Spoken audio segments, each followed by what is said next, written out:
Afternoon, everyone. BSc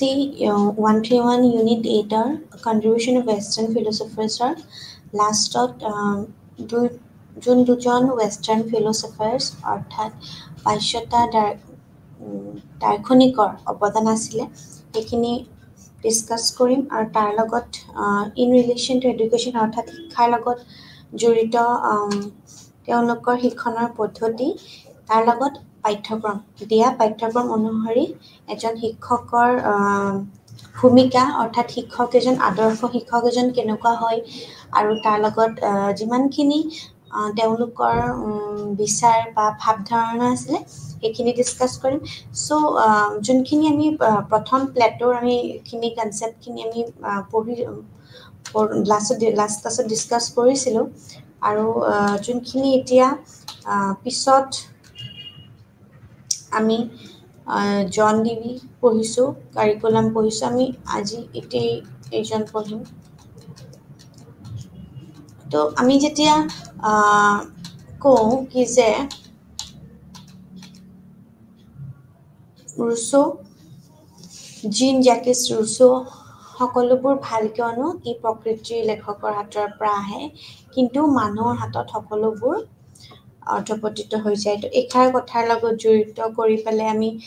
যেতিয়া কওঁ 1812 চনৰ 26 জুনত ইটালীত জিন জ্যাক ৰুছোৰ জন্ম হৈছিল আৰু প্ৰকৃতিবাদৰ চিন্তাধাৰাৰ এজন তেওঁ বিখ্যাত দাৰ্শনিক আছিলে অৰ্থাৎ নেচাৰেলিষ্ট বুলি আমি কৈছিল নেচাৰেলিজম তো শিক্ষাৰ ওপৰত তেওঁৰ যিমানখিনি ধাৰণাবোৰ তেওঁৰ কিতাপসমূহৰ জৰিয়তে যিমানখিনি স্পষ্টভাৱে বুজি পোৱা গৈছে বুলিও আমি কৈছোঁ যে আমি পঢ়িব পাৰিছোঁ আৰু তেওঁ যিহেতু মহান এজন শিক্ষাবিদ তাৰ লগত তেওঁ এজন মহান দাৰ্শনিকো আছিলে তো তেওঁৰ কেইখনমান বিখ্যাত কিতাপ বা পুস্তক দুনিয়াখন হৈছে কলাৰ বিজ্ঞানৰ প্ৰগতি পুৰুষৰ মাজত হৈছে বৈষম্যৰ উৎপত্তি আৰু বৈষম্যৰ ওপৰত আলোচনা দ্য নিউ যোনখন লাইফ তাৰপিছত সামাজিক চুক্তি আৰু শিক্ষক হিচাপে তেওঁৰ বিদ্যালয়ৰ প্ৰতিগৰাকী জীৱনৰ প্ৰত্যেকগৰাকী শিশুৰ জীৱনৰ এনে শিশুসকলৰ যিমানখিনি শাৰীৰিক শাস্তি দিছিলে আৰু তেওঁ শিক্ষকসকলৰ ভয় কৰিছিলে যিহেতু বিদ্যালয়ৰ পৰিৱেশৰ শিশুৰ বিকাশৰ বাবে আমাৰ যিমানখিনি চৌহদপূৰ্ণ নাছিলে কিন্তু তেওঁৰ বিবেচনা কৰিছিল যে বিদ্যালয়ৰ শিক্ষাৰ কোনো ধৰণৰ উপায়ো নাই ঠিক তেনেকৈ তেওঁৰ মতে শিশুৰ ওপৰত প্ৰকৃতি হৈছে একমাত্ৰ আমি কি বুলি কওঁ বিশুদ্ধ বুলি ক'ব পাৰোঁ পৰিষ্কাৰ আৰু আকৰ্ষণীয় বুলিও কওঁ তাৰ লগত প্ৰভাৱ পৰে মানৱ সমাজৰ সম্পূৰ্ণভাৱে আমি দুৰ্নীতি যেতিয়া আমি দুৰ্নীতিগ্ৰস্ত সেয়েহে মানুহক আমি কি কৰিব পাৰোঁ সমাজৰ বন্ধনৰ পৰা মুক্ত কৰিব লাগে আৰু প্ৰকৃততে জীয়াই আমি থাকিবও দিব লাগে মানুহৰ প্ৰকৃততে মূল্যত আমি কওঁ কি যে ভাল আৰু ইয়াক মুকলি পৰিৱেশত আমি সদায় মুক্ত বিকাশৰ বাবে পৰ্যাপ্ত আমি সুযোগো দিব লাগে বুলি কোৱা যায় ঠিক তেনেকৈ তেওঁৰ বিখ্যাত যোনখন কিতাপ আছিলে সেইখন এমিল আছিলে আৰু সেই শিশু শিক্ষাকৰ ক্ষেত্ৰত আছিলে আৰু ইয়াত তেওঁ সদায় এখন সমাজ আৰু বিদ্যালয় আৰু তাৰ আঁতৰত প্ৰাকৃতিক পৰিৱেশত কিছুমান শিক্ষা প্ৰদান কৰা এজন কাল্পনিক শিশু এমিলৰ শিক্ষাৰ জৰিয়তে শিক্ষা প্ৰক্ৰিয়াৰ বৰ্ণনাও কৰিছিলে আৰু এই কিতাপখনৰ লগতে তেওঁ এজন শিক্ষাৰ মানসিক নীতিবোৰক অধিক গুৰুত্ব দিছিলে কিয়নো তেওঁ কৈছিলে কি যে আমি সদায় অন্বেষণ কৰিব লাগে মুক্তি কৰি দিয়া হৈছে আৰু তাৰ মতে আমি সদায় শাৰীৰিক আৰু মানসিকভাৱে প্ৰকৃতি আমি খোলাত সদায় বিকাশিত হ'ব পাৰোঁ আমাৰ গ্ৰ'থ হ'ব পাৰে ঠিক তেনেকৈ concept and aims of education বুলি ক'লে আমি ক'ব পাৰোঁ যে তেওঁলোকে শিক্ষাৰ ধাৰণাবোৰ ৰুছ'ই শিক্ষাৰ ক্ষেত্ৰত আমাৰ যিমানখিনি পদন্ত পদ্ধতিবোৰৰো কিছুমান পৰামৰ্শ দিছিলে শিশুৰ শিক্ষাৰ্থীৰ সম্পূৰ্ণ স্বাধীনতাৰ ওপৰত গুৰুত্ব দিছিলে কোনো আৰোপ কৰা শাৰীৰিক শাস্তি নহয় কেৱল শিশুৱে প্ৰাকৃতিক শাস্তি বা অনুভৱ কৰিব পৰাও কয় যি পৰৱৰ্তী সময়ত সদায় শিশুটোক সঠিক আৰু ভাল কাম কৰাত সহায় বা শিকাব পাৰে ঘৰত কৰা কিয়নো অৱহেলা বা উলংঘনৰ ফলতো আমাৰ কিছুমান কি হয় বেদনা কষ্ট হয় তো স্বাভাৱিকভাৱে আমি চৰিত্ৰ গঠনৰ ওপৰত গুৰুত্ব দিছিলে তো শিক্ষাৰ লক্ষ্য শিশুটোৰ প্ৰাকৃতিক কাৰ্যকলাপৰ ওপৰত গুৰুত্ব দিয়া ৰুছ'ৰ মতে মংগলময় হৈছে শিশুসকলৰ এক সহজগত গোট আৰু আমি প্ৰকৃততে পৰা আমাৰ যিমানখিনি সকলোৱে ভাল আৰু শিক্ষাৰ কেন্দ্ৰ হিচাপে আমি শিশুৰ হিচাপে পৰিকল্পনা কৰাটো শিশুক প্ৰকৃতি আৰু আমি কি কৰিব পাৰোঁ যে সামৰ্থ্য মনত ৰাখিব লাগে, কিন্তু তাৰ লগত আমি সৰু এটা প্ৰাপ্তবয়স্কৰো নহয়। ঠিক তেনেকে আমি ক'ব পাৰোঁ যে প্ৰাকৃতিৰ ওপৰত গুৰুত্ব আৰু ৰুছৰ মতে প্ৰকৃতি মানৱ আৰু শাৰীৰিক যিমানখিনি আমাৰ পৰিৱেশ হৈছে শিক্ষাৰ উৎস আৰু তাৰ লগত আমি যিমানবোৰ আমাৰ অভিজ্ঞতা লাভ কৰি শিশুটো আমি হৈছে সৰ্বশ্ৰেষ্ঠ শিক্ষা বুলিও আমি ক'ব পাৰোঁ। ঠিক তেনেকেই শিক্ষা হৈছে শিশুৰ বাগিচা, যিহেতু আমি আমাৰ যিমানখিনি আমি যত্ন কৰোঁ পুষ্টিৰ জৰিয়তে বিকশিত হয় আৰু তাৰ লগত শিক্ষাৰ জৰিয়তে আমাৰ সদায় মানুহৰ বিকাশ হয় বুলিও আমি ক'ব পাৰোঁ। ঠিক তেনেকেই শিশুৱে সদায় তেওঁলোকৰ দুৰ্বলতা অক্ষমতা নিৰ্ভৰশীলতা এইখিনি উপলব্ধি কৰিবও লাগিব আৰু তেওঁলোকৰ কঠোৰ পৰিশ্ৰম আৰু তেওঁলোকৰ প্ৰচেষ্টা এইবোৰ অতিক্ৰমে আমি কৰিব পৰা যায়। ৰুছই কঠোৰ পৰিশ্ৰম জীৱন বিচাৰে, আৰাম বিলাসিকতা দুৰ্বলতাও নহয় বুলি কয়। তাৰ লগতে তেওঁ কৈছিলে যে তেওঁৰ মতে শিশুটোক আমি সদায় প্ৰকৃতি অনুসৰি শিক্ষা প্ৰদান কৰিব লাগে আৰু শিশুটোৱে সদায় আমাৰ প্ৰকৃতিৰ লগত মিলি পেলাই প্ৰেম বিকশিত কৰিব লাগে বুলিও কয়। কিন্তু প্ৰকৃততে আমাৰ কি হয়, প্ৰেমে শিশুটোৰ আন সকলো অনুভূত আমি বিকাশ কৰাত গুৰুত্ব দিয়ে আৰু তেওঁৰ লগত প্ৰাকৃতিক শিক্ষক প্ৰকৃতি হিচাপে আমি গণ্য কৰিছিলে আৰু বিদ্যালয়সমূহতো আমি প্ৰদান কৰা নিয়মবোৰ আমি সদায় কৃত্ৰিমভাৱে শিক্ষাৰ লগত আমি সমালোচনাও তেওঁ কৰিছিলে। যেতিয়া আমি কওঁ curriculum and methods of teaching অৰ্থাৎ পাঠ্যক্ৰমৰ শিক্ষণৰ পদ্ধতি, ৰুছই পৰামৰ্শ দিয়া পাঠ্যক্ৰমৰ শিক্ষাদানৰ পদ্ধতিবোৰ আমি সদায় বিশ্লেষণ কৰিব লাগে বুলি কয়। আৰু এইটোও ক'ব পাৰি যে তেওঁ কিতাপ পঢ়া আৰু কঠোৰ যিমানবোৰ পাঠ্যক্ৰমৰ বিৰোধী আছিলে আৰু বিশেষকৈ জীৱনৰ প্ৰাৰম্ভিক পৰ্যায়ত তেওঁ কেৱল কৈশোৰৰ পৰ্যায়ত আনুষ্ঠানিক পাঠ্যক্ৰমৰ পৰামৰ্শ দিছিলে। শিশুটোক কিবা এটা কৰি হাতত কাম কৰা আৰু শিকা পদ্ধতিবোৰ তাৰ দ্বাৰা সদায় গুৰুত্ব দিছিলে। আৰু তাৰ লগতে আমি ক'ব পাৰোঁ যে শিক্ষকৰ ভূমিকা, তেওঁৰ মতে শিক্ষক এজন তথ্যৰ যিমানবিলাক উৎস নহয়, কিন্তু শিকাৰ বাবে সদায় অনুপ্ৰেৰক হিচাপে কাম কৰিব লাগে। শিশুসকলক সদায় নিৰ্দেশিত কৰিব নালাগে, কিন্তু নিৰ্দেশনা দিব লাগে। শিক্ষকে শিশুৰ সদায় প্ৰকৃতি বুজিব লাগিব, সেয়েহে তেওঁ সহনশীল হ'ব লাগে আৰু তেওঁৰ আৱেগ পৰীক্ষা কৰিবলৈ সক্ষম হ'ব লাগে। তেওঁ শিশুটোক তেওঁ সদায় নিয়ন্ত্ৰণ বা ৰখাৰ কথা ভাবিব নালাগে, কিয়নো শিশুটোক সদায় আমি ক'ব পাৰোঁ যে শিকাৰ বাবে সম্পূৰ্ণ স্বাধীনতা দিয়া আৰু যিমানখিনি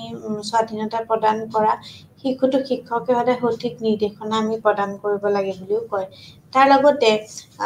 যিমানখিনি কণ্ট্ৰিবিউশ্যন আছে শিক্ষাৰ লগত জড়িত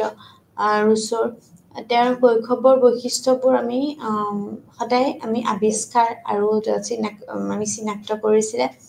তেওঁ শিশুৰ শিক্ষাৰ প্ৰতিষ্ঠাপক পদক্ষেপ হিচাপেও শিশুক মনোবিজ্ঞানৰ ভিতৰত প্ৰশিক্ষতা কৰিছিলে। ইয়াৰ ফলত যিমানখিনি শিশুকেন্দ্ৰিক শিক্ষা হয়, আমি কওঁ যে বৰ্তমান আমাৰ শিশুকেন্দ্ৰিক শিক্ষা হয়, তেওঁৰ লগতে আধুনিক শৈক্ষিক মনোবিজ্ঞানিকো যিমানখিনি আমাৰ আগশাৰীত আছিলে আৰু তেওঁৰ লগতে তেওঁ এইটোও কৈছিলে যুৱ যিমান প্ৰাপ্তবয়স্ক হিচাপে নহয়, আমি মেচিয়ৰ মেন হিচাপে নহয়, বাট এজ এ চাইল্ড। সেয়েহে তেওঁলোকক সদায় শিক্ষা প্ৰদান কৰাৰ পদ্ধতি পৃথক হ'ব লাগে বুলি কয়। তেওঁ কৈছিল যে শিশুসকলক কোনো সহায় বা নিৰ্দেশনা অবিহনে আমি সদায় সমাধান কৰিব সমস্যা দিব লাগে বুলিও কয়। সেয়েহে পৰিৱেশ অন্বেষণ কৰি পেলাই আমি তেওঁলোকে সদায় নিজে সত্যবোৰ বিচাৰি আমি উলিয়াবও দিব লাগে। ঠিক তেনেদৰে তেওঁ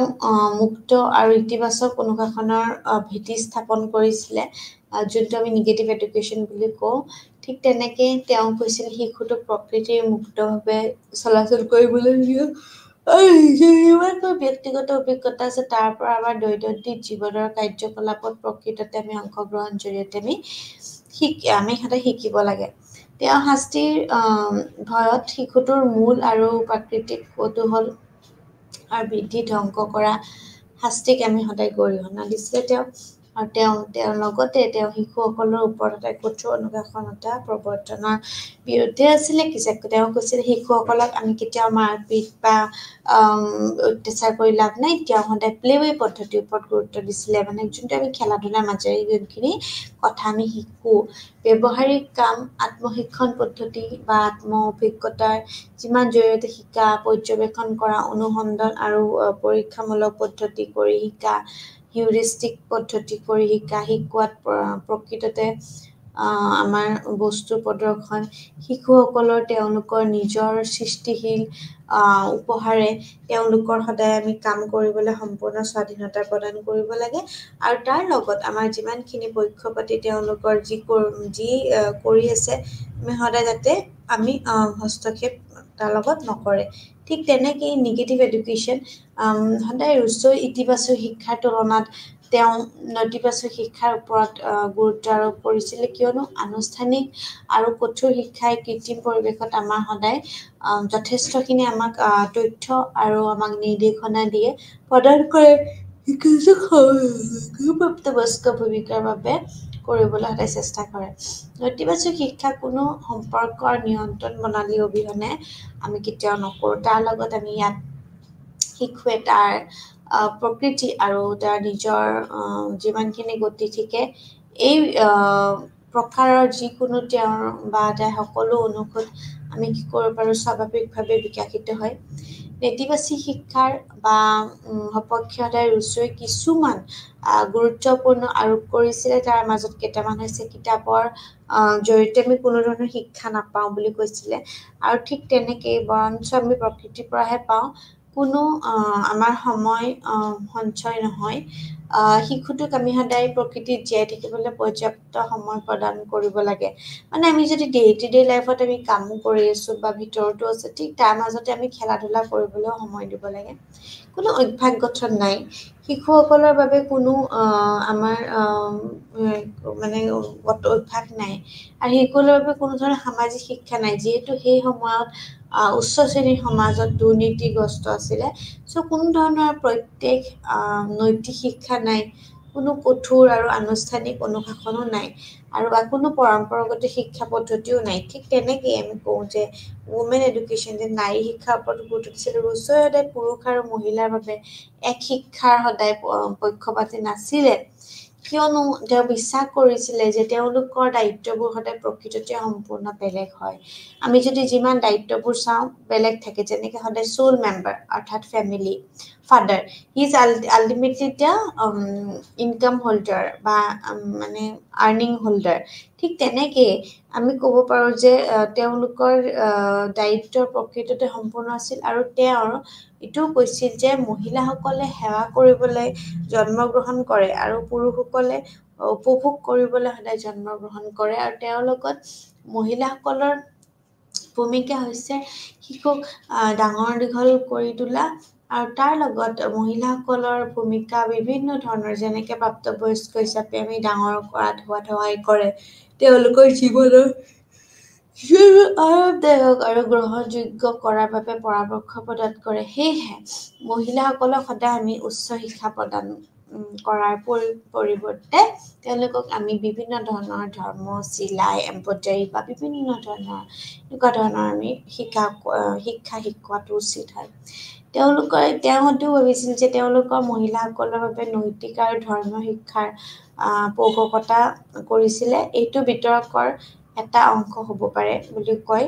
আৰু ঠিক তেওঁ তেনেকুৱা ধৰণৰকে লাহে লাহে আমাৰ যিমানখিনি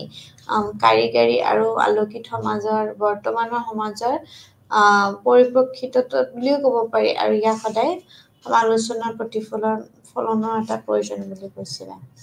ঠিক তেনেকৈ আমি এতিয়া জন ডিবি যদি চাওঁ জন ডিবিক আমি আধুনিক যুগৰ এজন মহান দাৰ্শনিক চিন্তাবিদ অৰ্থাৎ শিক্ষাবিদ হিচাপে আমি গণ্য কৰোঁ ঠিক তেনেকৈ তেওঁ সদায় আমেৰিকাত আমাৰ যিমানখিনি যুক্তৰাষ্ট্ৰত এজন সৰ্বশ্ৰেষ্ঠ দাৰ্শনিক বুলি ক'ব পাৰোঁ বিশ্ববিদ্যালয়ৰ পৰা স্নাতক হোৱাৰ পিছত তেওঁ এখন স্কুলৰ শিক্ষক হিচাপে কৰ্মজীৱন আৰম্ভ কৰে আৰু পিছলৈও জন হপকিন্স বিশ্ববিদ্যালয়ৰ পৰা তেওঁ দৰ্শনত ডক্টৰেট ডিগ্ৰী লাভ কৰে তেওঁ মিচিগান যোনখন বিশ্ববিদ্যালয় আছে শিক্ষকতাৰ কেৰিয়াৰ আৰম্ভ কৰাৰ পিছত তেওঁ চিকাগো বিশ্ববিদ্যালয়ৰ পৰা নতুনকৈ এটা দৰ্শনৰ এটা সৃষ্টি হোৱা দৰ্শন মনোবিজ্ঞান আৰু শিক্ষা বিজ্ঞানৰ বিভাগৰ মুৰব্বী হিচাপে তেওঁ যোগদান কৰিছিলে হেড অফ দি ডিপাৰ্টমেণ্ট হিচাপে তেওঁৰ দৰ্শনৰ মুখ্য হৈছে ব্যৱহাৰ বুলি ক'ব পাৰি আৰু তাৰ লগত তেওঁৰ আধুনিক সময়ত যিমানখিনি আমি প্ৰগতি বা প্ৰগ্ৰেছ প্ৰভাৱশীল চিন্তাবিদসকলৰ মাজত এজন টপমষ্ট বা এজন শৈক্ষিক ধাৰণাবোৰৰ আমাৰ যিমানখিনি আমি সামাজিক আমাৰ শৈক্ষিক চিন্তা আছে সেইখিনিৰ লগত অনুশীলন কৰাত আমি সদায় আমি দীৰ্ঘম্যাদী প্ৰভাৱ পেলোৱা বুলিও কয় ঠিক তেনেকেই তেওঁৰ কিছুমান কিতাপৰ কামৰ হৈছে the school and the society এখন আছিলে জন ডিভিৰ the school and the society the child and the curriculum এখনো আছিল জন ডিভিৰ আমি কেনেকৈ চিন্তা কৰোঁ how often we think how do you think এনেকুৱা শিক্ষাৰ প্ৰতি আগ্ৰহৰ প্ৰচেষ্টা trial and error education towards trial and error then গণতন্ত্ৰ আৰু শিক্ষা অভিজ্ঞতা আৰু শিক্ষা মানে চব everything is related to each other আৰু নিশ্চয়তাৰ বাবে অনুসন্ধান আৰু জ্ঞান আৰু কাৰ্য সম্পৰ্কে অধ্যয়ন এইসমূহ কিতাপ তেওঁ লিখিছিলে then concept and aims of education অৰ্থাৎ শিক্ষাৰ লক্ষ্য আৰু ধাৰণা শিক্ষা হৈছে আমি জানো এজন ব্যক্তিজনৰ সেই সকলো ক্ষমতাৰ বিকাশ আৰু তেওঁৰ সদায় পৰিৱেশ নিয়ন্ত্ৰণ কৰিবলৈ আৰু সদায় দিয়া সম্ভাৱনা পূৰণ কৰিবলৈ সদায় সক্ষম কৰিব লাগে আৰু আমি শিক্ষাৰ লগতে এটা সামাজিক আমি প্ৰয়োজনীয়তা আছে বুলি কওঁ অকল শিক্ষা ল'লেই নহ'ব এটা সামাজিক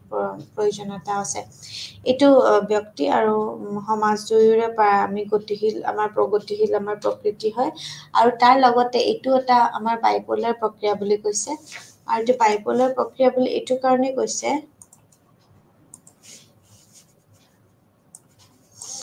বাইপলাৰ আমি যেতিয়া কওঁ বাইপলাৰ মানে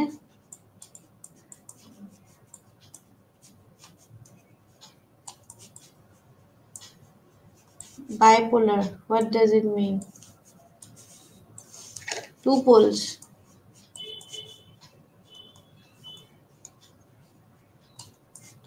কি হয় student teacher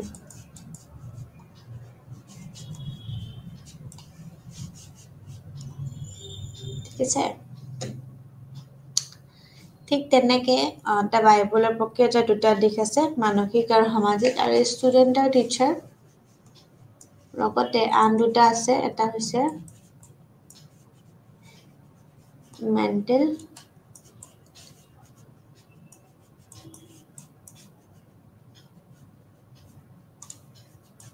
আৰু ছ'চিয়েল অৰ্থাৎ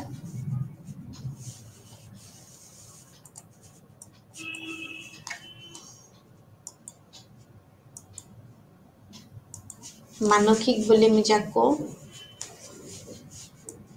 মানসিক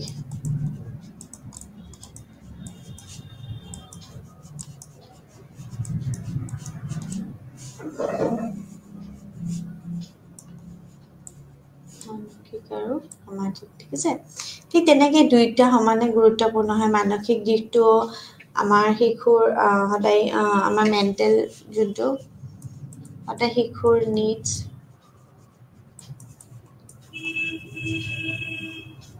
ইণ্টাৰেষ্ট আছে ঠিক আছে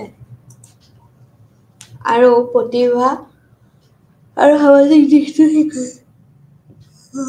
এইবোৰ যত্ন ল'ব লাগে যিয়ে সদায় জন্ম দিয়ে আৰু ডাঙৰ দীঘল কৰে বুলিও কয় জন্ম দিয়ে আৰু ডাঙৰ দীঘল কৰে ঠিক আছে ঠিক তেনেকৈ জন ডিভিৰ মতে শিক্ষা হৈছে জীৱন আৰু জীৱনৰ বাবে প্ৰস্তুতি নহয় ঠিক তেনেকৈ শিশুৰ শিক্ষাৰ বাবে আৰু ইয়াৰ বিপৰীতে নহয় অৰ্থাৎ শিশু শিক্ষাৰ বাবে এটা কণ্ডিশ্যন আৰু এটা টাবুলাৰ ৰাছ বুলি কৈছে আৰু ইয়াৰ ধৰণৰ কোনো পৰিষ্কাৰ নহয় ঠিক আছে এইমছ অফ এডুকেশ্যন ডিভিৰ মতে এটা অভিজ্ঞতা আৰু কাৰ্যৰ পিছত এটা দ্বাৰা প্ৰাপ্ত হয় আমি কওঁ যে অভিজ্ঞতাৰ দ্বাৰাই আমাৰ সদায় শিক্ষাৰ দুৱাৰ মুকলে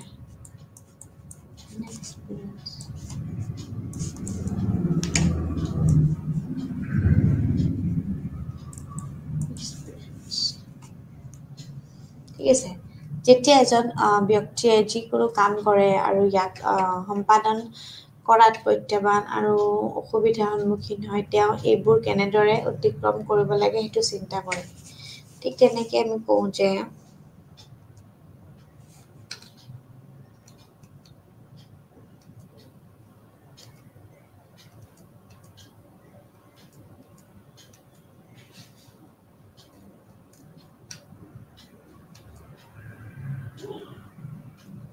ঠিক তেনেকৈ আমি কওঁ বিভিন্ন ধৰণৰ অভিজ্ঞতা বিভিন্ন ধৰণৰ আমি কওঁ ডিগ্ৰীৰ মতে শিক্ষক এজন বন্ধু দাৰ্শনিক আৰু নিৰ্দেশক হয় শিশুৰ সামাজিক মুখ্য এজেণ্ট হয় সমাজৰ ছ'চিয়েল এজেণ্ট হয় তো ছ'চিয়েল এজেণ্ট বুলি আমি যেতিয়া কওঁ when we use the word social agent means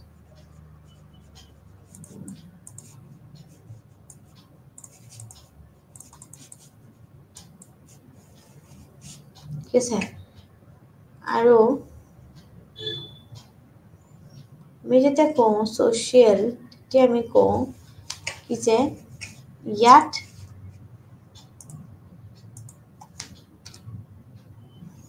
discipline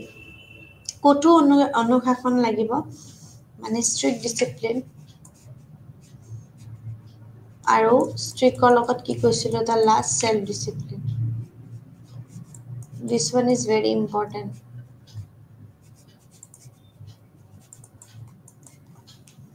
ঠিক আছে ডিউয়ে সামাজিক অনুশাসনৰ গুৰুত্ব দিছিল যি শিশুৰ প্ৰকৃতি হয় কাৰ্য আৰু সামাজিক উত্তৰৰ বাবে ওপৰত আধাৰিত হয় তেওঁৰ মতে অনুশাসন হৈছে সামাজিক কাৰ্যকলাপ বিকশিত কৰিব লাগে আৰু তাৰ বাবে এক মানসিক অৱস্থা যিবোৰ আমি প্ৰয়োজনীয় বুলি কওঁ তেওঁ শিশুসকলৰ ক্ষেত্ৰত এটা ভয় সৃষ্টি কৰিছিল আৰু যিবোৰ প্ৰয়োজনীয়তা তেওঁ শিশুসকলৰ ক্ষেত্ৰত ভয় সৃষ্টি কৰি অনুশাসনৰ কৃত্ৰিম বা আমাৰ অপ্ৰাকৃতিকভাৱে আমি প্ৰৱণতাৰ আমি পক্ষপাতি নহয় কিন্তু তেওঁ ভাবে যে ব্যৱহাৰিকভাৱে আমি সদায় বলপূৰ্বক অনুশাসনাত্মক আমি আত্ম অনুশাসনক আমি গুৰুত্ব দিব লাগে বুলি কয় আত্ম অনুশাসন এতিয়া আমি কওঁ যদি আত্ম অনুশাসন মিন্স এইটো সেলফ ডিসিপ্লিন ঠিক আছে সেলফ ডিসিপ্লিন আত্ম অনুশাসন ওকে তো এই বস্তুটো এতিয়া আমি এই স্লাইডটো কি হৈছে চেঞ্জ হৈ যায় curriculum teaching method and roll of teacher দিছিল আমি শিশুৰ সদায় প্ৰয়োজনীয়তা নিডছ এণ্ড ইণ্টাৰেষ্টৰ ওপৰত আমি গুৰুত্ব দি পেলাই কৰিব লাগে সেইটোতো আমি চবেই জানো ন নিডছ ইণ্টাৰেষ্ট আৰু আজিকালি এটা নতুন ৱৰ্ড হৈছে একৰ্ডিং টু দ্য স্কিলছ ঠিক আছে তো এই সময় আৰু পৰিস্থিতিৰ প্ৰয়োজন অনুসৰি নিয়মনীয়াভাৱে আমি যিমানখিনি গতিশীল আৰু পৰিৱৰ্তন হ'ব লাগে আমি হৈছোঁ ঠিক তেনেকৈ এইখিনিত আমি সদায় কি কৰিব লাগে আমি গুৰুত্ব দিব লাগে ঠিক তেনেকৈ শিক্ষাৰ প্ৰক্ৰিয়াটো কি ডিউয়ে সদায় তাত্ত্বিক বিষয়ৰ জৰিয়তে নহয় কিন্তু কাৰ্যকলাপৰ জৰিয়তে শিক্ষা প্ৰদান কৰাৰ ওপৰত তেওঁ বহুত বেছি ইম্পৰ্টেঞ্চ দিছিলে আৰু জীৱনত পোৱা বা অভিজ্ঞতাবোৰৰ বিষয় নিৰ্দিষ্ট নহয় গতিকে জ্ঞান কাৰ্যৰ অভিজ্ঞতাৰ সৈতে সম্পৰ্কিত হ'ব লাগে বুলি কয় তাৰ লগত এইটো প্ৰত্যেক অভিজ্ঞতা আৰু সামাজিকভাৱে প্ৰয়োজনীয়তা আমি সদায় পূৰণ অনুসৰি হ'ব লাগে বুলি কয় ঠিক তেনেকৈ গতিকে ব্যক্তিসকলৰ আমি কম যে গণতন্ত্ৰ ইজনে সিজনৰ লগত বিৰোধীসকলৰ বাবে আমি সদায় প্ৰশংসনীয় হ'ব লাগে বুলিও কৈছিলে আৰু তাৰ লগত এইটোও কৈছিলে যে আমি সদায় কি কৰিব লাগে এনে পৰিৱেশত আমি সদায় কেৱল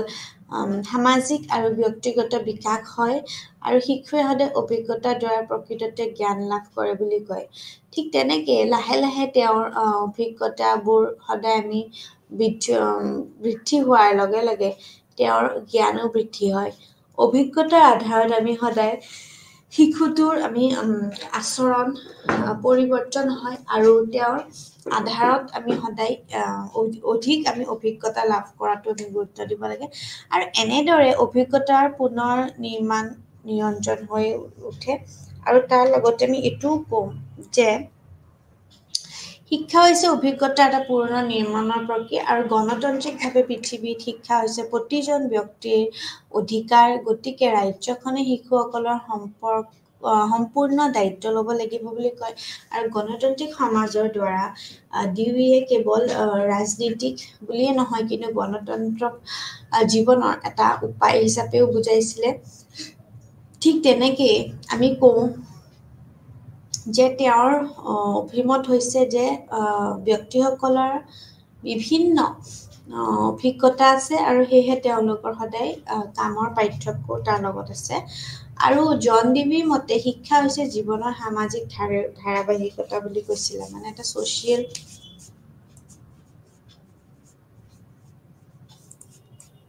চিৰিয়েল মানে ঠিক আছে এটা ছ'চিয়েল চিৰিয়েল বুলি কৈছে সামাজিক ধাৰাবাহিকতা তো তেওঁ স্কুলীয়া শিক্ষা সমাজক দুষ্টতা ধ্বংস কৰাৰ সঁজুলি হিচাপে গণ্য কৰে ঠিক তেনেকৈ তেওঁ সেই সমাজৰ এটা সৰু ৰূপ হিচাপে গণ্য কৰে য'ত সভ্যতাৰ সৰ্বশ্ৰেষ্ঠ পদ্ধতি আমি উপলব্ধ কৰিব পাৰোঁ আৰু দেৱীৰ মতে তেওঁ এজন ব্যক্তি হৈছে যি আমি সদায় আমাৰ শৰীৰৰ আমাৰ আত্মা যি হৈছে সমাজ আৰু তাৰ লগত আমাৰ সদায় ব্যক্তি আৰু সমাজৰ ইজনে সিজনৰ ওপৰত আমি সদায় নিৰ্ভৰশীল হ'ব লাগে আৰু তাৰ লগত আমি সদায় দুয়োটা আমাৰ কিছুমান আমাৰ বিকাশ আমাৰ প্ৰয়োজন হৈ যায় বুলি কয় ঠিক তেনেকেই আমি কওঁ যে শিক্ষা হৈছে এটা আমি কওঁ কি যে আমাৰ এনেকুৱা ধৰণৰ সমাজৰ এটা অংশ য'ত সমাজত এজন ব্যক্তিৰ বিকাশ হয় সমাজৰ বাস কৰোঁতে সদায় তেওঁৰ সেই বহুতো আমি কি কৰোঁ অভিজ্ঞতা লাভ কৰোঁ experiences date we gain from different aspects of life গতিকে শিশুটোৰ শিক্ষা সমাজৰ জৰিয়তে সদায় হ'ব লাগিব বুলি কয় ঠিক তেনেকৈ আচৰণত আমি যিমানখিনি ব্যক্তিগত দক্ষতা অধিক আমাৰ গুৰুত্বপূৰ্ণ হয় আৰু তাৰ লগত শিশুৱে যাতে প্ৰত্যেক আমাৰ অভিজ্ঞতা লাভ কৰে আৰু তাৰ বাবে কৰি আমাৰ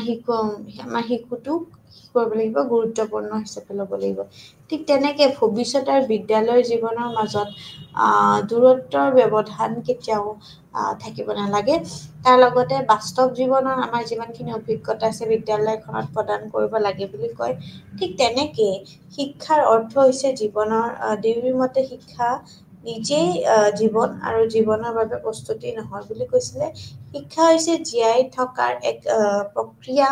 আৰু ভৱিষ্যতৰ যিমানখিনি আমাৰ জ্ঞান বা আমাৰ জীৱন যাপনৰ বাবে কেতিয়াও আমাৰ প্ৰস্তুতি নহয় কেৱল অধিক জ্ঞানে আমাৰ সদায় উপযোগী নহয়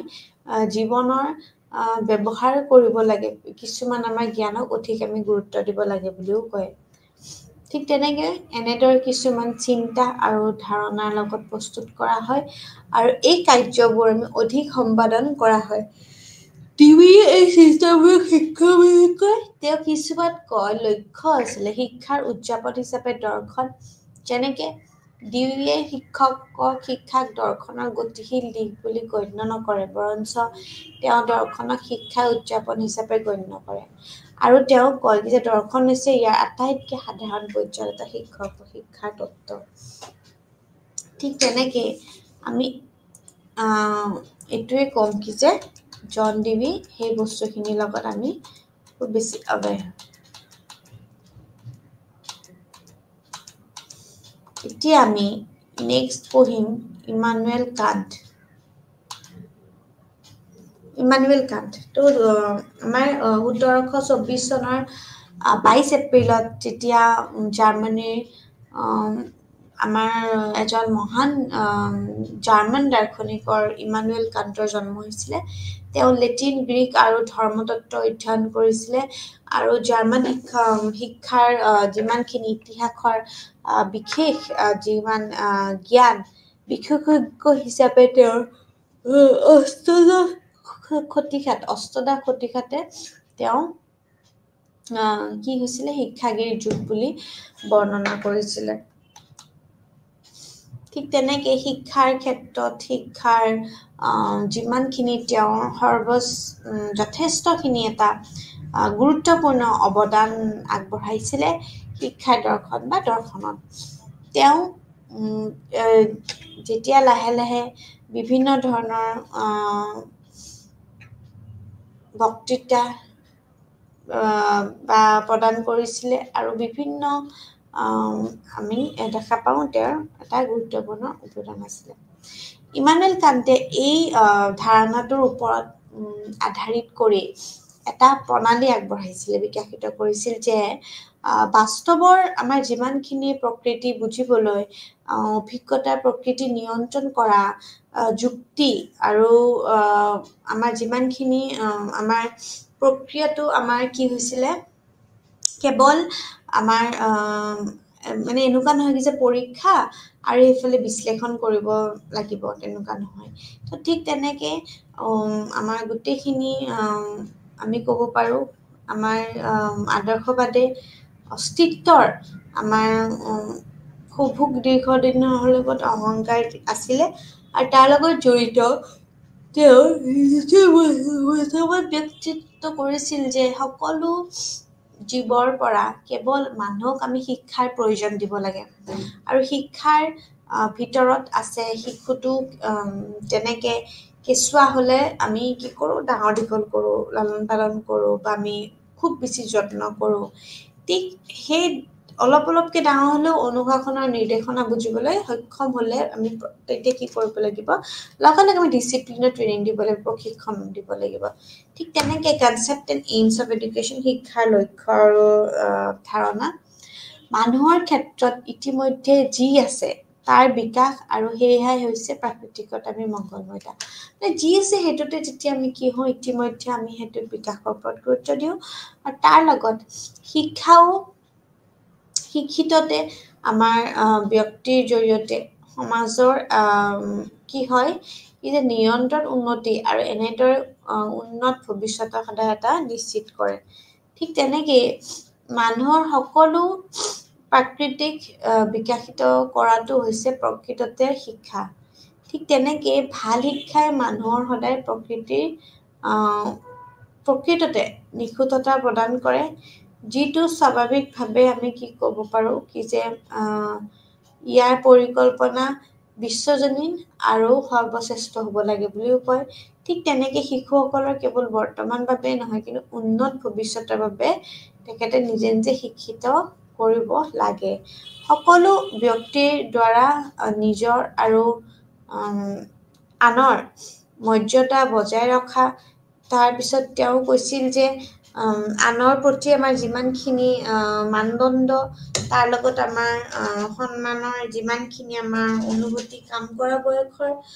পৰাই আমি সদায় শিশুসকলৰ মাজত আমি জাগ্ৰত কৰিব লাগে আৰু এনেকুৱা নহয় কি যে মই এইটো কাম নকৰোঁ সেইটো কেতিয়াও কোৱা নাই ঠিক তেনেকেই বিশ্বৰ আমাৰ ক্ৰমান্বয়ে আমাৰ যিমানবোৰ আমাৰ উন্নতিৰ সৈতে সম্পৰ্কিত আমাৰ শিক্ষা আছে বা আমাৰ শিক্ষাৰ প্ৰতিটো অনুষ্ঠানসমূহত আমাৰ প্ৰদান কৰিব লাগে বুলি কয় তাৰপিছত কয় কি যে ব্যক্তিসকলৰ আমাৰ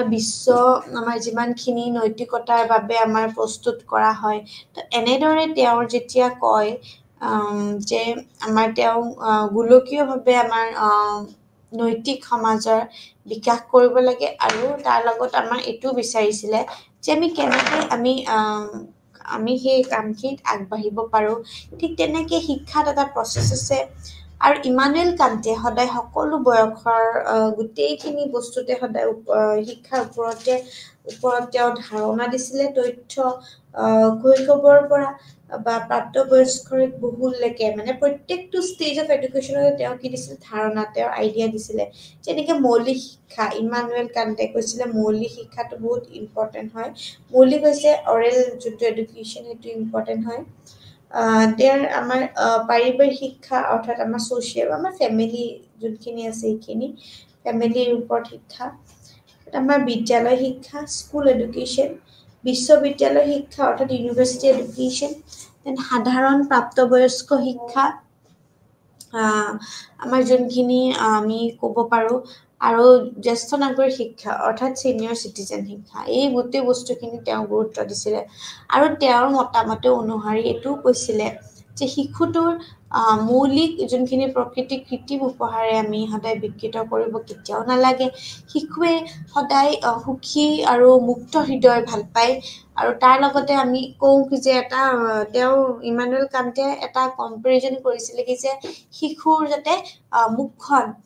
সূৰ্যৰ দৰে উজলি এটা মানে দৃষ্টি ৰাখিব লাগে থকাটো বহুত ইম্পৰ্টেণ্ট মানে কি সূৰ্যৰ নিচিনা ব্ৰাইটেষ্ট ছান ঠিক তেনেকে শিশুৰ নিজৰ যিমানখিনি পথত যোৱাৰ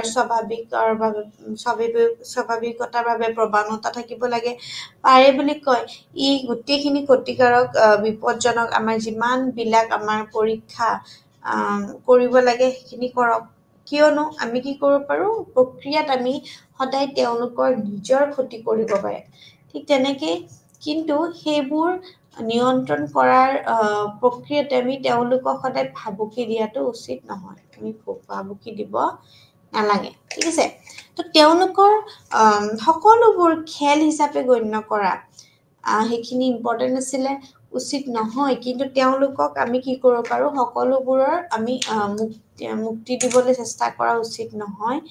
আমি যেতিয়াও যিটো যুক্তি দি থকাৰ কোনো কথা নহয় শিশুৱে তেওঁলোকৰ স্বাধীনতাত সদায় সংগম ৰখাটো উচিত সংগম ৰাখিব কেতিয়াও নালাগে কিন্তু এক সময়ত আমি উপযুক্ত যত্ন ল'ব লাগে বুলি কয় যাতে তেওঁলোকৰ নিজৰ ক্ষতি নকৰে আৰু তেওঁলোকৰ কামৰ জৰিয়তে যাতে আনৰ স্বাধীনতাটো সদায় সীমিত কৰি দিয়ে ঠিক তেনেকেই কওঁ যে শিশুৱে খেলিবলৈ কাম কৰাৰ আগত বা কাম কৰিবই লাগিব মানে তো ইজনে সিজনৰ বাবে কি হ'ব লাগে এৰি দিয়াৰ কোনো প্ৰয়োজন নাই আৰু সঠিক ভাৰসাম্য সদায় আমি বজাই ৰাখিব লাগে আৰু ঠিক তেনেকেই অনুশাসনৰ কথাও কৈছিলে ডিচিপ্লিনৰ কথা শৃংখলাবদ্ধভাৱে আমি কি কৰিব পাৰোঁ আচৰণ আৰু কাৰ্যই আমাৰ মানুহক বিপদৰ পৰা সদায় ৰক্ষা কৰিব পাৰে বুলিও কয় ঠিক তেনেকে প্ৰাৰম্ভিক আমাৰ যিমানখিনি আমাৰ বছৰবোৰত আমাৰ কি হয় শিশুসকলৰ নিৰ্দেশনাৰ মতে আমি বাবেই নহয় কিন্তু স্থিৰ হৈ থাকিবলৈ সদায় শিকিবলৈ আৰু তেওঁলোকক যি কৰিবলৈ কোৱা হয় সেয়েহে কৰিবলৈ বিদ্যালয়খনে পঠিয়াব লাগিব ঠিক এনেদৰে তেওঁলোকে নিজকে সদায় অনুশাসন কৰিবলৈ শিকে যিবোৰ আমাৰ সদায় ঘৰত শিকোৱাটো অকণ কঠিন হৈ পৰে তাৰ লগতে এই অনুষ্ঠানত বিভিন্ন ধৰণৰ শিক্ষাৰ দ্বাৰা সম্পাদন কৰাৰ প্ৰয়োজন কিয়নো ঈশ্বৰে সদায় ইতিমধ্যে আমাক যুক্তি দিয়ে আৰু যুক্তিৰ বাবে আমাৰ মানুহক সদায় শক্তি প্ৰদান কৰে তাৰ লগত আৰু এতিয়া আমাৰ কি হয় আমাৰ আত্মৰ ভাল আৰু বেয়া কেৱল নিজৰ ওপৰত নিৰ্ভৰ কৰে মানে ভাল হ'লে ভাল বেয়া হ'লে বেয়া ঠিক তেনেকে শিক্ষাৰ আধাৰ বিশ্বজনীন বা আমি যেতিয়া কওঁ কি যে আন্তৰ্জাতিক আমাৰ প্ৰকৃতি হ'ব লাগিব যাতে বিশ্ব শান্তি প্ৰতিষ্ঠা হৈ যায় বিশ্ব শান্তি যাতে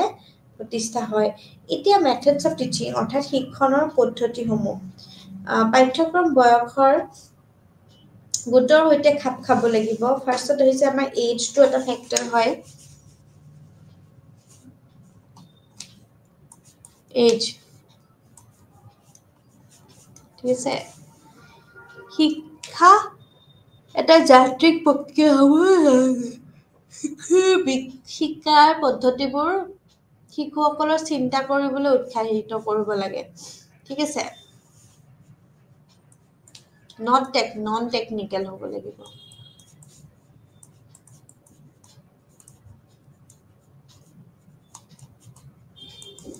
নন টেকনিকেল ঠিক আছে উপৰোক্ত যিমানখিনি আমাৰ বোৰৰ প্ৰতি লক্ষ্য ৰাখি আমি কান্দি সদায় শিকাৰ বাবে চক্ৰেটিক পদ্ধতি সদায় পক্ষপাতা কৰিছিলে চক্ৰেটিক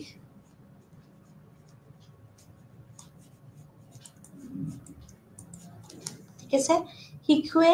সেইসকলৰ সহায় অবিহনে কেন্দ্ৰীয় বস্তুবোৰ বুজিব নোৱাৰিব পাৰে ঠিক আছে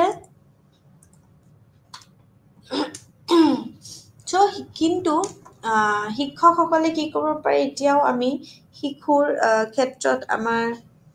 যুক্তিৰ ধাৰণা তৈয়াৰ কৰিব নোৱাৰে লাহে লাহে ই ভিতৰৰ পৰা আহিব লাগিব আৰু প্ৰয়োজন হ'লে আমি কি কৰিব লাগিব আমাৰ যিমানখিনি আমাৰ যান্ত্ৰিক নিৰ্দেশনা প্ৰদান কৰাৰ আধাৰ হ'ব লাগে সক্ৰেটিক পদ্ধতি ঠিক আছে যান্ত্ৰিক নিৰ্দেশনা কান্তে সদায় প্ৰকৃতিক প্ৰৱণতা আগ্ৰহ আৰু আনন্দৰে সদায় বিৰোধী কেতিয়াও নহয় কিন্তু আন মানুহৰ প্ৰতি থকা প্ৰেম আৰু কল্যাণৰ কথা মনত ৰাখি আমি এইবোৰ সদায় ব্যৱহাৰ কৰাটো প্ৰয়োজন হয় এতিয়া nature of education and school অৰ্থাৎ শিক্ষাৰ লক্ষ্যখিনি আৰু স্কুলখন কেনেকুৱা থাকে আছে হ'ব লাগে ইমানুৱেল কান্তৰ মতে শিক্ষাৰ কিছুমান প্ৰকৃতি আমি সদায় বিদ্যালয়ৰ লগত আমাৰ ধাৰণা কান্ত সদায় পৰামৰ্শ দিছিলে এটা হৈছে ৰাজহুৱা বনাম ব্যক্তিগত শিক্ষা মানে আমি যিমানখিনি আমাৰ লিখি দিছোঁ বাৰু ইয়াতে প্ৰাইভেট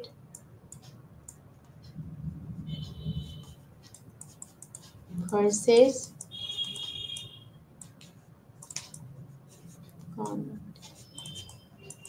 এটাটো হৈছে এইটো ঠিক আছে তাৰপিছত আছে শিক্ষাৰ্থী বা অংশীদাৰসকলক আমি সদায় প্ৰয়োজনীয়তা পূৰ্ণ কৰিব লাগে মানে আমাৰ যিমানখিনি নিডছ এই নিডছৰ ওপৰত আমি সদায় গুৰুত্ব দিব লাগে প্ৰয়োজনীয়তাৰ ওপৰত দেই নিডছ উদাহৰণস্বৰূপে যদি সকলোৱে শিক্ষা প্ৰদান কৰে তেওঁলোকৰ মনত ৰাজ্য আৰু শিক্ষাৰ জৰিয়তে ব্যক্তিসকলৰ কিতাপ শিকিব লাগে ঠিক আছে বিকাশ কৰাটো ইম্পৰ্টেণ্ট হয় তাৰপিছত গতিকে শিক্ষাৰ যিমানখিনি আমাৰ সাহসকলৰ যিমানখিনি দায়িত্ব হ'ব নালাগে যিসকলে যে শিক্ষিত আৰু শৃংখলাবদ্ধ নহ'বও পাৰে ঠিক তেনেকে তেওঁলোকে সদায় শিক্ষাৰ বাবে পুঁজি প্ৰদান কৰিব লাগিব কিন্তু পুঁজি এফালে আমি ফাণ্ডছ বুলি কওঁ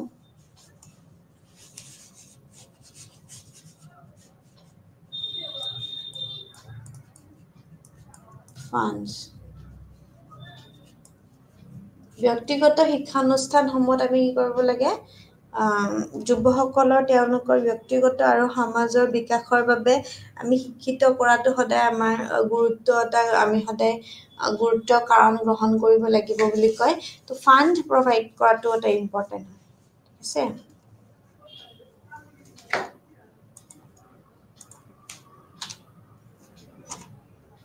পৰীক্ষামূলক বিদ্যালয় কান্তৰ মতে ইয়াৰ ওপৰত পৰীক্ষা কৰাৰ আগতে একো শিকোৱা উচিত নহয় যাতে ই শিকোৱাৰ বাবে যোগ্য হৈ যায় তাৰ লগত এই পৰীক্ষামূলক বিদ্যালয়সমূহৰ বাবে প্ৰয়োজনীয় যিমানখিনি বস্তু লাগে সেইখিনি যাতে আমি দিব পাৰোঁ আৰু এই বিদ্যালয়বোৰত শিক্ষকসকলে সদায় কি কৰে তেওঁলোকৰ সমল আৰু শিক্ষাদানৰ পদ্ধতি বোৰ চেষ্টা কৰিব যেতিয়া কৰে তেতিয়া মুক্ত হ'ব লাগে আৰু তেওঁলোকে যিটো তেওঁলোকে ভাবে এক নিৰ্দিষ্ট বয়সৰ শিক্ষাৰ্থীৰ ওপৰত আমি সদায় গোটৰভাৱে উপযুক্ত কৰিব লাগে কেৱল এনেকুৱাই নহয় কি যে এইটো কাৰণে আমি সামগ্ৰীৰ শিক্ষাদানৰ পদ্ধতিবোৰ আমাৰ উপযুক্ত প্ৰচিষ্ঠ কৰিব নোৱাৰোঁ সেয়েহে সাধাৰণ যিমানখিনি বিদ্যালয় আছে তাৰ আগত পৰীক্ষামূলক বিদ্যালয় আমি সদায় জ্ঞাপন কৰিব লাগে আৰু তেওঁৰ প্ৰতিষ্ঠা কৰা পৰীক্ষামূলক বিদ্যালয়খনৰ নাম আমি সদায় লিখোঁ দেশৈ ঠিক আছে দেশো ৰাখিব লাগে তো এইখিনি কৈছিলে ইমানুৱেল কান্তে আমি এবাৰ প্লেটৰ এই বস্তুখিনি লাষ্ট আমি পঢ়ি চাওঁ আমি যেতিয়া কম কি যে আমাৰ কনচেপ্টেড এইমত কৰি পেলাই আমাৰ ইমানুৱেল কান্তেৰ ওচৰ নহয় প্লেটো এইখিনি থাকি গ'ল প্লেটো আমি যেতিয়া কম তেতিয়া আমি কওঁ যে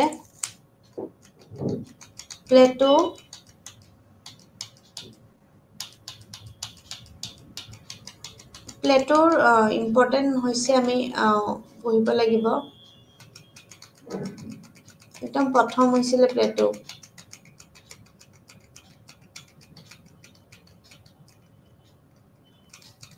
আমি আমি প্লেটোৰ যেতিয়া আমি পঢ়িম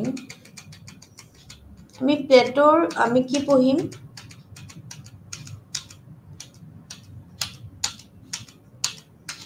আমি যেতিয়া পঢ়িম প্লেটোৰ methods of methods concept and aims of education পঢ়িম ঠিক আছে সদায় শিক্ষাৰ ওপৰত প্লেটোৰ ধাৰণাটো অতি গুৰুত্বপূৰ্ণ আছিল তেওঁ বিশ্বাস কৰিছিল যে যিকোনো ৰাষ্ট্ৰৰ প্ৰগতি ইয়াৰ সদায় যুৱ প্ৰজন্মৰ ওপৰত নিৰ্ভৰ কৰে আমি কলো কি যে future of a classroom is depend future of the nation depends on the classroom shapes in the classroom এনেকুৱা বুলি ৰবীন্দ্ৰনাথৰ ফেমাস এটা ডেফিনিশন দিছিলে ঠিক তেনেদৰে কৈছিল যে যুৱ প্ৰজন্মৰ ওপৰত নিৰ্ভৰ কৰে কি যে ৰাষ্ট্ৰৰ প্ৰগতি বিকাশ কেনেকৈ হ'ব সো ভাল শিক্ষাই আমাৰ সদায় দক্ষ কৰি তুলিব আমাক নাগৰিকসকলক ভাল চৰিত্ৰ প্ৰস্তুত কৰিবলৈ সক্ষম কৰে শিক্ষাৰ দ্বাৰা তেওঁ বুজাইছিলে যে প্ৰশিক্ষণ যাৰ দ্বাৰা নৈতিকতাৰ বিকাশ ভাল অভ্যাসৰ জৰিয়তেও হয় ঠিক তেনেকৈ কৈছিলে প্লেটোৰ ধাৰণাবোৰো আমাৰ বিভিন্ন ধৰণৰ তেওঁৰ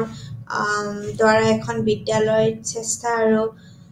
পৰীক্ষা কৰা হৈছিল যিটো তেওঁ এটা উদ্দেশ্যৰ বাবেহে আমি প্ৰতিষ্ঠা কৰিছিলে এই বিদ্যালয়ৰ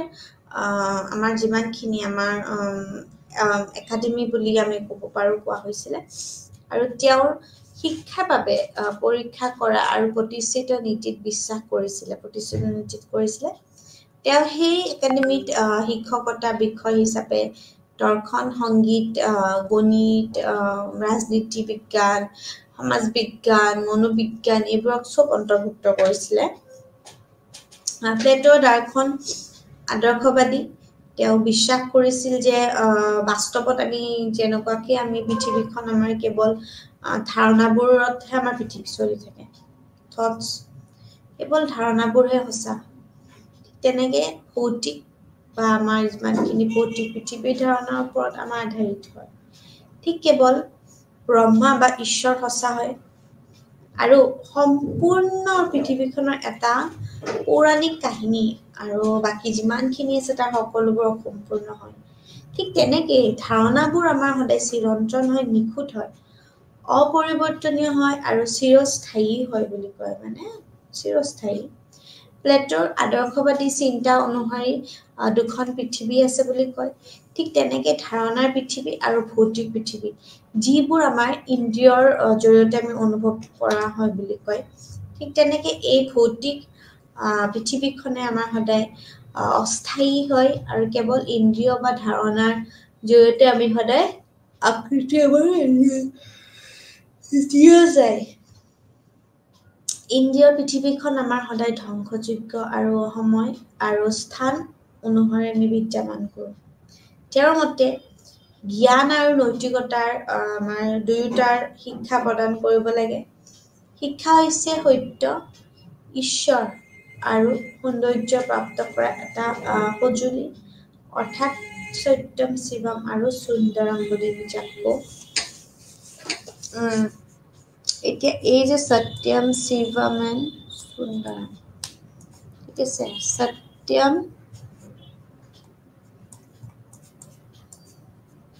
শিৱম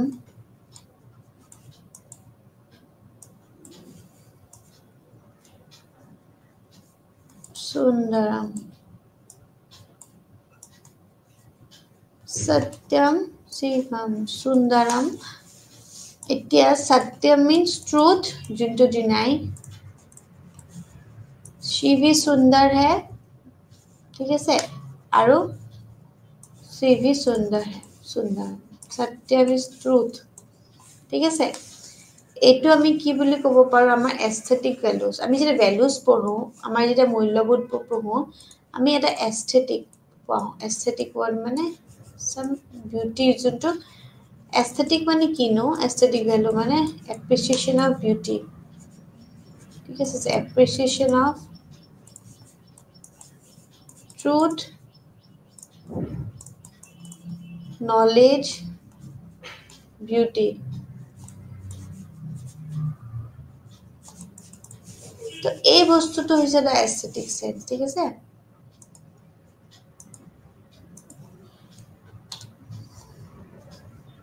আত্ম উপলব্ধি যাক আমি কওঁ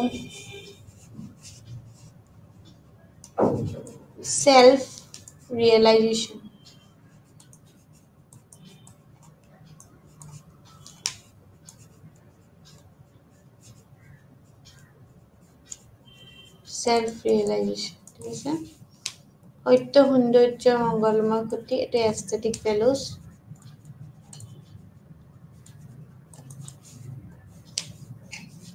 ঠিক আছে তো এইখিনি হৈছে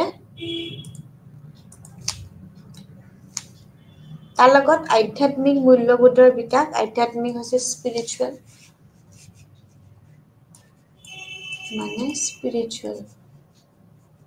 যাক আমি কওঁ কি যে আমি কিবা বিশ্বাস কৰো নকৰো ভূত প্ৰেত তেওঁ শিক্ষাৰ্থী সকলৰ মাজত সদায় সেই মানসিক আৰু নৈতিক বৈশিষ্ট্যৰ সৈতে আধ্যাত্মিক যিমানসমূহ বৈশিষ্ট্য আছে এই বিকাশৰ প্ৰয়োজনীয়তাৰ ওপৰত কিন্তু গুৰুত্ব আৰোপ কৰিছিল প্লেটই তো স্পিৰিচুৱেলিটিৰ ওপৰত কিন্তু বিশ্বাস কৰিছিল ঠিক আছে বিশ্বাস তো ঠিক তেনেকুৱা ধৰণৰ আমি কওঁ কি যে ব্যক্তিৰ বিকাশৰ বাবে শিক্ষাৰ জৰিয়তে শিক্ষাৰ্থীসকলৰ একত্ৰিত বিকাশ কৰিব লাগে আৰু ভাল অভ্যাস আৰু চৰিত্ৰ বিকাশো আমি কৰিব লাগে এতিয়া আমি যেটা কো ভাল অভ্যাস মানে এইটো পইণ্টত আকৌ কি বুজাইছে এইটো পইণ্ট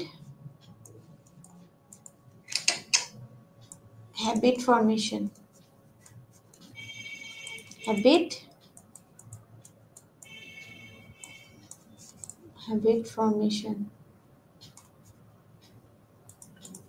habit formation আৰু চৰিত্ৰৰ বিকাশ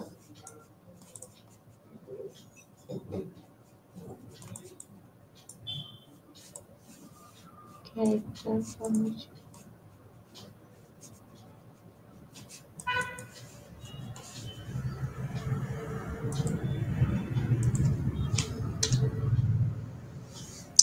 ভাল নাগৰিকত্বৰ গুণগুণ বিকাশ হ'ব লাগে বুলি কয় মানে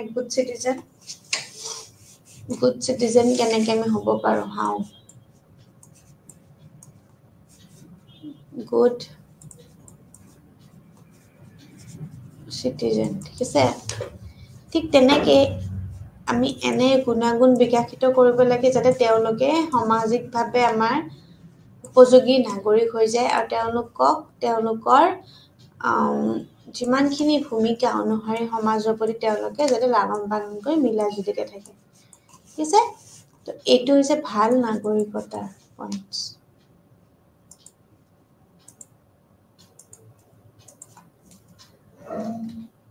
দেন বিবাদ যিমানখিনি নিয়ন্ত্ৰণ কৰা হয় সো সেই নিয়ন্ত্ৰণটোৰখিনি আমাক কয় আৰু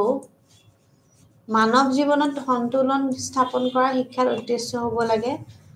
আৰু তাৰ লগত বিবাদৰ লগত ব্যৱস্থাপন কৰা হ'ব লাগে জীয়াই থাকিবলৈ জীৱনত আমাৰ মংগল স্থাপন কৰা এজন শিক্ষিত ব্যক্তিৰ বিৰোধী কৰিব লাগে বিবাদ নিয়ন্ত্ৰণ মানে কন্ট্ৰভাৰ্সি ঠিক আছে সো ৰাজ্যৰ বাবে ৰাজ্যত একতা গঢ়ি তোলা এতিয়া আমি একতা গঢ়ি তোলাটোক আমি কি ক'ম এইটো দেখাই নাপায় ইউনিটি ইন ডাইভাৰ্চিটি লিখিব বুজি পাইছে নে এতে কোনবাই একো বুজি পোৱা নাই চাগে ন ইউনিটি ইন ডাইভাৰ্চিটি এই ইনটো সো প্লেটৰ মতে শিক্ষাৰ এক গুৰুত্বপূৰ্ণ লক্ষ্য হৈছে ৰাজ্যখনৰ বিকাশ গ্ৰোথ ইন দ্য মানে your state okay সেয়েহে ব্যক্তিসকলৰ সকলোকে ব্যক্তিগত স্বাৰ্থ আমি ত্যাগ কৰিব লাগিব আৰু আমি সাজু থাকিব লাগে ৰাজ্যৰ যদি স্যাক্ৰিফাইস কৰিব লাগিব ৰাজ্যৰ একতা সৰ্বশ্ৰেষ্ঠ ইউনিটি ইন ডাইভাৰ্চিটি বুলি যাক কয় শিক্ষাৰ জৰিয়তে আমি শিশুসকলৰ মাজত একচুয়ালি ৰাষ্ট্ৰীয় আমি একত্ৰীকৰণ অনুভূতি আৰু মূল্যবোধ বিকশিত কৰিব লাগে বুলি কয় আৰু তাৰ লগতে এটা ইম্পৰ্টেন্ট কথা আছিল কি যে তেওঁ এডুকেশনৰ প্ৰক্ৰিয়া বুলি কৈছে এটা প্ৰসেস বুলি কৈছিল আৰু হেইটোতে প্লেটৰ মতে বুদ্ধি বৃদ্ধি আমাৰ যিমানখিনি প্ৰকৃততে আমাৰ উপহাৰ প্ৰাপ্ত হয় সেয়েহে তেওঁলোকৰ বৃদ্ধিৰ ওপৰত নিৰ্ভৰ কৰি ব্যক্তিসকলক দাৰ্শনিক বা পণ্ডিত বা সৈনিক বা আমাৰ যিমানখিনি যোদ্ধাত আমাৰ বিভক্ত কৰিব পাৰি সিসকলে সদায় সাহসী আৰু শক্তিশালী বুলি যুদ্ধত প্ৰশিক্ষণ দিব পাৰি আৰু আন শ্ৰমিকসকলৰ ওপৰত যিসকলে কঠোৰ শাৰীৰিক পৰিশ্ৰম কৰে তেওঁ কৰিব পাৰি। প্লেটোৱে মানসিক ক্ৰমান্বয়ভাৱে 3 প্ৰকাৰৰ তথ্য সোণ ৰূপ আৰু তাম ধাতুক ওপৰত কয় শ্ৰেণীবদ্ধতা কৰিছিলে। ঠিক তেনেকে তেওঁ বিশ্বাস কৰিছিলে যে শিক্ষাদানৰ হৈছে এনে এটা প্ৰক্ৰিয়া যাৰ জৰিয়তে ব্যক্তিৰ প্ৰকৃতিৰ উন্নতি কৰিব পাৰোঁ। ঠিক তেনেকে পাঠ্যক্ৰমৰ ওপৰত কৈছিলে তেওঁ প্লেটোৱে ইয়াত কৈছিলে প্ৰাক প্ৰাথমিক যাক আমি জন্মৰ পৰা 6 বছৰলৈ পাৰোঁ। আকৌ কৈছিলে শৈশৱ কালত ভাগ কৰিছিল জন্মৰ পৰা 3 বছৰলৈ। তো এনেকুৱা ধৰণৰ ভাগ কৰি তেওঁ দিছিলে গোটেইখন। তাৰপিছত তেওঁ নাৰ্চাৰী কৈছিলে 4 পৰা 6 বছৰলৈ। এই সময়ছোৱাত শিক্ষাৰ জৰিয়তে শিশুৰ কল্পনা বিকশিত কৰিব লাগিব, নৈতিক মূল্যবোধৰ ওপৰত কৰিব লাগিব, শব্দৰ শৰীৰ আৰু মনৰ অধিক বিকাশ হ'ব লাগিব বুলিও কয়। সত্য ঈশ্বৰ আৰু সৌন্দৰ্যৰ মূল্যবোধৰ বিকাশ কৰিব লাগিব বুলিও কয়। ঠিক তেনেকে এগৰাকী গুৰুত্বপূৰ্ণ দিয়া শিক্ষক, কিয়নো প্ৰত্যেকটো এই পৰ্যায়ত আমি কওঁ যে ঘৰতো আমি সদায় আমাৰ শিশুটোৰ বাবে আমি মুখ্য শিক্ষাৰ স্থান দিয়া উচিত হয়। ঠিক তেনেকে আমি গোটেইখিনি সংগীত, শাৰীৰিক শিক্ষা অৰ্থাৎ বিভিন্ন ধৰণৰ শিক্ষা যাৰ ফলত আমি ক্ৰিয়াৰ লক্ষ্য হৈছে শিক্ষাৰ্থীসকলৰ মাজত এটা আমি কি কৰিব পাৰোঁ কি যে আমি কেনেকৈ ব্যক্তিৰ যিমানবোৰ আমাৰ প্ৰয়োজনীয় শাৰীৰিক বৌদ্ধিক আৰু যিমানবোৰ আৱেগিক মাত্ৰা সেইবোৰ আমি বিকাশ কৰিব পাৰোঁ বুলি কয়। আৰু তাৰ লগতে মাধ্যমিক শিক্ষা যোনখিনি 13 পৰা 16 বছৰলৈ হয় তাত বিভিন্ন ধৰণৰ সংগীত, কবিতা, গণিত শিকোৱা উচিত হয়। ঠিক তেনেকে এই পৰ্যায়ত আমি শিশুসকলৰ কেনেকে আমি সূক্ষ্ম নীতি শিকাব পাৰোঁ, কঠিন বিষয়বোৰ বুজিব পাৰে, ভাল নাগৰিক হোৱাৰ বাবে ৰাষ্ট্ৰৰ ভাল নাগৰিক, ৰাজ্যৰ ভাল নাগৰিক হোৱা হিচাপে আমি শিকাব পাৰোঁ, কেনেকে তেওঁলোকে নিজৰ ভাল চৰিত্ৰ গঠন কৰিব সেই শিকাব পাৰোঁ, পৰিপূৰ্ণ মুঠতে আমি এটা নৈতিকতা শিকাব পাৰোঁ, ধৰ্ম আৰু সাহিত্যৰ কথাও আমি শিকাব পাৰোঁ, বিভিন্ন ধৰণৰ আমি শিক্ষা প্ৰদান কৰিব পাৰোঁ। ঠিক তেনেকে আমি যিমানবোৰ পৰামৰ্শ দিছিল যে আমি যুদ্ধ শিক্ষাৰ লগতে সাধাৰণ শিক্ষা আমি কৰিব পাৰোঁ, প্ৰফেশ্যনেল প্লাছ জেনেৰেল, তেনেকুৱা ধৰণৰ বিভিন্ন ধৰণৰ তেওঁ উচ্চ শিক্ষাৰ কথা কৈছিলে। উচ্চ শিক্ষাত একদম 23 বছৰ বা 35 বছৰলৈ। তো এই বস্তুখিনি তেওঁ কৈছিলে মহিলাৰ বাবে শিক্ষা কৈছিলে, অৰ্থাৎ ৱমেন এডুকেশ্যনৰ কথা কৈছিলে। চ' তেওঁ পুৰুষ আৰু মহিলাৰ মাজত কোনো ধৰণৰ পাৰ্থক্য ৰখা নাছিলে। মহিলাবোৰকো কৈছিলে যে বিভিন্ন ধৰণৰ শিক্ষাৰ পৰামৰ্শ দিয়া নাছিলে, কিন্তু তেওঁ কৈছিল কি যে মহিলাসকলে সদায় পুৰুষতকৈ শাৰীৰিকভাৱে দুৰ্বল বুলি বিবেচনা কৰিছিলে। তেওঁ এইষাৰ কথা কৈছিল কিন্তু। চ' তেওঁ কৈছিল কি যে দ্য ৰিপাব্লিক বুলি এখন কিতাপ আছিল, মই অলৰেডি কৈছোঁ। এই দ্য ৰিপাব্লিক কিতাপখন যোনখন লিখিছিলে হয়তো অবজেক্টিভ কুৱেশ্যনত কেতিয়াবা আমাৰ যিকোনো ৰিলেটেড টু এডুকেশ্যন এক্সামছ আহি যায় যে হু ৰোড দ্য বুক ৰিপাব্লিক কিতাপখন অৰ্থাৎ কোনে লিখিছিলে। এতিয়া আমি এই কথাটো আমাৰ মনত ৰাখিব লাগিব যে আমাৰ প্লেটোৱে লিখিছিলে। ঠিক আছে, বহুতে ৰুচো লিখি দিয়ে, এইবোৰ নহয়। ৰুচোই লিখিছিল, বেলেগ কিতাপ লিখিছিল যোনখিনি মই অলৰেডি ডিছকাছ কৰিছোঁ। চ' তেওঁ ৰিপাব্লিক নামৰ কিতাপখনত লিখিছিল যে মহিলা আৰু পুৰুষৰ দুয়ো ৰাজ্যকে আমি সদায় সুৰক্ষা দিবলৈ সক্ষম, কিন্তু শাৰীৰিক শক্তিত আমি পুৰুষতকৈ সদায় মহিলাবোৰ তুলনামূলকভাৱে অলপমান দুৰ্বল বুলি কৈছিলে। ঠিক আছে, তো এইখিনি আৰু পাৰ্থক্য কেৱল পৰিমাণতহে, কিন্তু দেই গুণগত মানদণ্ডত নহয় মানে কৈছে। তো পুৰুষ আৰু মহিলাৰ দুয়োৰে বাবে এক শিক্ষাৰ পৰামৰ্শ দিছিলে আৰু কৈছিল যে কিন্তু যিকোনো আমি প্ৰশাসনীয় সেৱাবিলাক আমি সমানভাৱে আগবাঢ়ি যাব পাৰি। টিচিঙৰ মেথডছ কৈছিলে কি যে শিক্ষাৰ প্ৰক্ৰিয়া যিমানখিনি তেওঁ দিছিলে, প্ৰশ্ন উত্তৰৰ পদ্ধতি কৈছিলে বা বিভিন্ন ধৰণৰ শিক্ষাৰ আঁচনিৰ ওপৰত ডিছকাছ কৰিছিলে। তো এই গতিকে প্লেটোৱে এইখিনি বস্তু খুব ডিছকাছ কৰিছিলে আৰু কেনেকুৱা ধৰণৰ পদ্ধতি হোৱা মানে আলোচনী পদ্ধতি সেইখিনিৰ জৰিয়তেও তেওঁ ডিছকাছ কৰিছিলে আৰু উচ্চ শিক্ষাত বিভিন্ন ধৰণৰ মানদণ্ড কিদৰে বজাই ৰাখিব লাগে সেইখিনিৰ ওপৰতো গুৰুত্ব আৰোপ কৰিছিল প্লেটই। এই গোটেইখিনি পদ্ধতি প্লেটই দিয়া মতে শিক্ষাদানৰ লগত জড়িত আৰু ইয়াৰ লগত উদাহৰণস্বৰূপেও বিভিন্ন ধৰণৰ তেওঁ সংজ্ঞা বা বিভিন্ন ধৰণৰ প্ৰতিফলন কৰিছিলে আৰু তাৰ লগতে এইখিনি ব্যাখ্যা কৰি পেলাই তেওঁ এই অধ্যয়নৰ জৰিয়তে ইয়াত গোটেইখিনি তেওঁ সম্পূৰ্ণভাৱে নিজে যোনখিনি তেওঁৰ প্ৰয়োজন সেইখিনিৰ লগত তেওঁ জড়িত কৰিছিলে। তো এইখিনিতে আজি সামৰিছোঁ। Thank U.